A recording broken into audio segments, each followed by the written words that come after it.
जय हिंद दोस्तों, स्वागत है आप सभी का एक बार फिर से हमारे YouTube चैनल दी कॉपी पेन में। तो हम लोग मुग़ल साम्राज्य के बारे में बात कर रहे हैं और उसी क्रम में आज का टॉपिक जो है वो औरंगज़ेब से रिलेटेड है। और पिछले वीडियो में हम लोगों ने शाहजहाँ के बारे में बात कर ली थी। तो आज औरंगज़ेब से जुड़े जितने भी इम्पोर्टेंट पॉइंट हैं उनको आज की वीडियो में ख़त्म करने की कोशिश करते हैं। ठीक, तो औरंगज़ेब टाइम पीरियड इसका देखें तो 1658 से 1707 ईस्वी। और अगर आपने हमारे चैनल को सब्सक्राइब नहीं किया है तो जल्दी से सब्सक्राइब कर दीजिए। जन्म की बात करें तो औरंगज़ेब का जन्म जो है वो 24 अक्टूबर 1618 को दोहाद, जो गुजरात में पड़ता है, नामक स्थान पर हुआ। ठीक, औरंगज़ेब के बचपन का जो अधिकांश समय नूरजहाँ के पास बीता।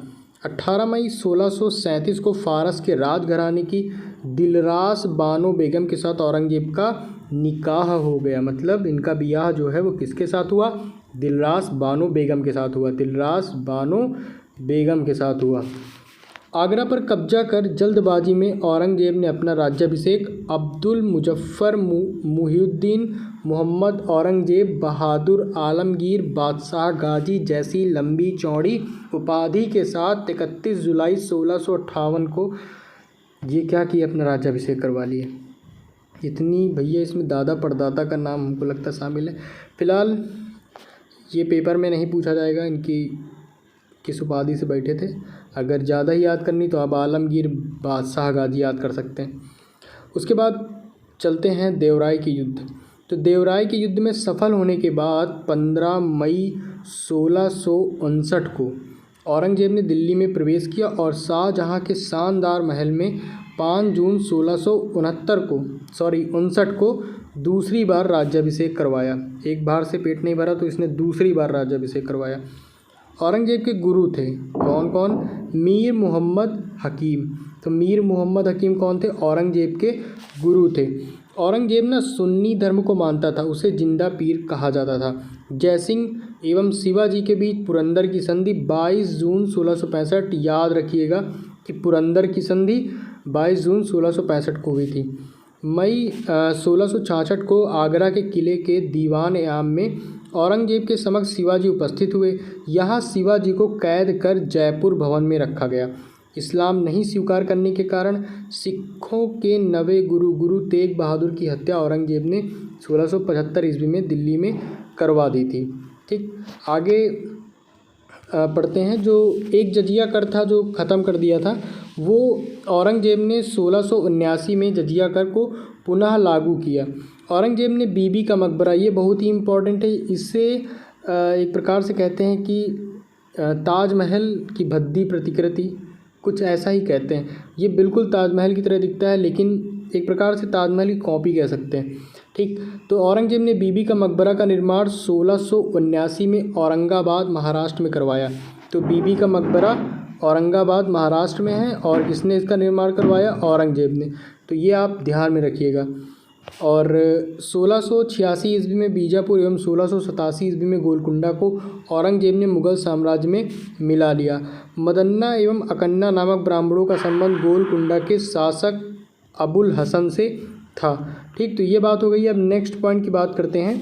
नेक्स्ट पॉइंट क्या है? औरंगज़ेब के समय हुए जाट विद्रोह का नेतृत्व गोकुला एवं राजाराम ने किया था। 1670 ईस्वी में तिलपत की लड़ाई में जाट क्या हुए? परास्त हो गए।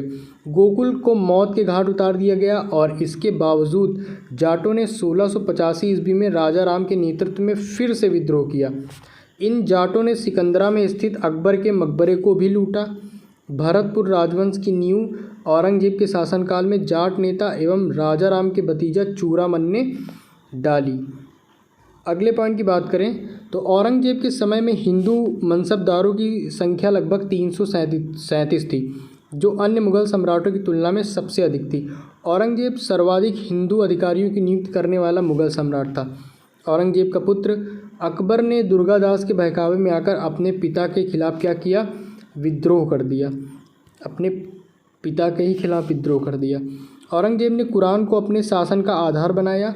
इसने सिक्के पर कलमा खुदवाना, नवरोज़ का त्यौहार मनाना, भांग की खेती करना, गाना बजाना, झरोखा दर्शन, तुलादान प्रथा। इस प्रथा में सम्राट को उसके जन्मदिन पर सोने चांदी अन्य वस्तुओं से तौलने की प्रथा थी।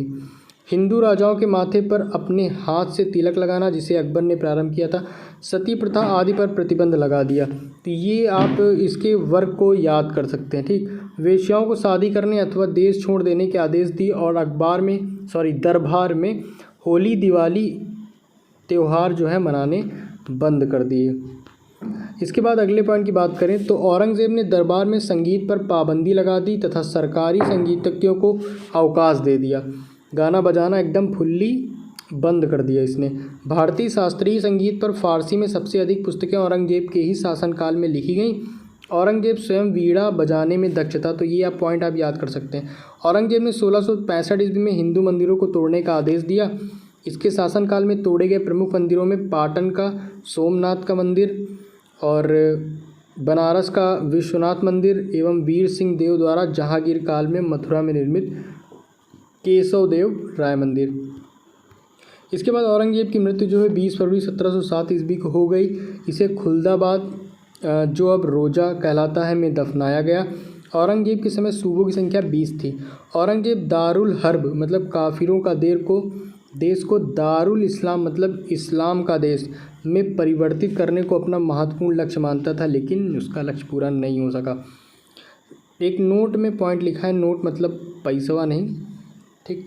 औरंगज़ेब के शासनकाल में मुग़ल सेना में सर्वाधिक हिंदू सेनापति थे और फ्रांसीसी यात्री फ्रांकोइस बर्नियर औरंगज़ेब के चिकित्सक थे। इसके बाद मुग़ल शासन व्यवस्था आती है, इसको हम लोग अपने अगले वीडियो में कवर करेंगे। फ़िलहाल आप औरंगज़ेब के बारे में इतना ही जानिए, जो भी इम्पोर्टेंट चीज़ें थी हम लोगों ने डिस्कस कर ली। तो नेक्स्ट वीडियो में हम लोग शासन व्यवस्था के बारे में बात कर लेंगे, ठीक। तो वीडियो में अंत तक बने रहने के लिए आपका बहुत बहुत धन्यवाद। मिलते हैं हम लोग अपने अगले वीडियो में नए टॉपिक के साथ।